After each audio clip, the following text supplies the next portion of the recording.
What's up, everybody? Welcome to some Black-White Zombies. Yes, indeed. This is going to be a little bit of a shorter deck tech. If you missed the Green-Black Zombie deck tech on Monday, go back and check it out. I kind of go into a little bit more detail as far as what the 1-drops and the 2-drops do. But as going forward, I'm pretty much just going to be covering what the splash for this particular deck is. So we're playing Black-White Zombies.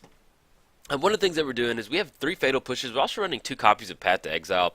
Path to Exile is an awesome source of removal for some of these zombie decks. But the zombies that we're splashing white for, let's start with Tidehollow. So we have Tidehollow Sculler. Whenever it enters the battlefield, target opponent reveals his or her hand. You choose a non-land card from that, exile it. Then whenever it leaves the battlefield, return the exiled card to its owner's hand. This is a really good way to get down Tidehollow, take one of their key creatures. Then they're going to have to spend some sort of removal to get rid of Tidehollow. So it's just a really good card for the deck. It allows you to get it down. You can get in spots where you can get your zombie lords, start swinging in, and then they can just see Tidehollow over there chilling with their Tarmogoyf or whatever they stole out of the hand. Then we're also running 4 copies of Wayward Servant. Whenever a zombie enters the battlefield under your control, each opponent loses 1 life and you gain 1 life. Now, as far as this deck goes, Wayward Servant, he's okay. The times I've been playtesting with him, he's all right. There's probably other times where I wish there was a different zombie in there, but we're going Black-White Zombie, so it is what it is. But I mean, there are some instances where you get down Wayward Servant and you're casting a lot of your 1-drops out of the graveyard or something like that. You kind of really chip away at your opponent with those triggers. But yeah, usually he's about the first one you're going to sideboard out, so it's just kind of take that with a grain of salt. But outside of that, we're still running the Cryptbreaker, so we can start tapping our zombies to draw some cards.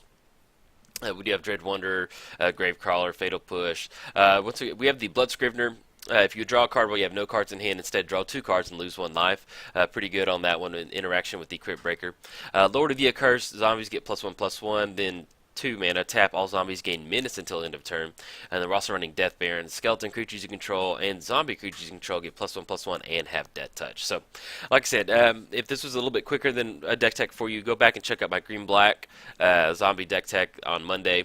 And it's a little bit more detailed as far as the interactions between our creatures. But, yeah.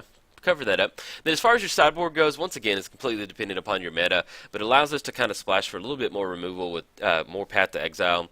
Then we have Stony Silence if we're playing any sort of artifact matchup, and then Rest in Peace. And obviously you can increase these numbers or decrease the white splash in your sideboard depending on the meta that you want to go for. So, but yeah, that's the deck in a nutshell. I've got a couple gameplay videos for you, so if you enjoyed the video, like and subscribe. Thanks.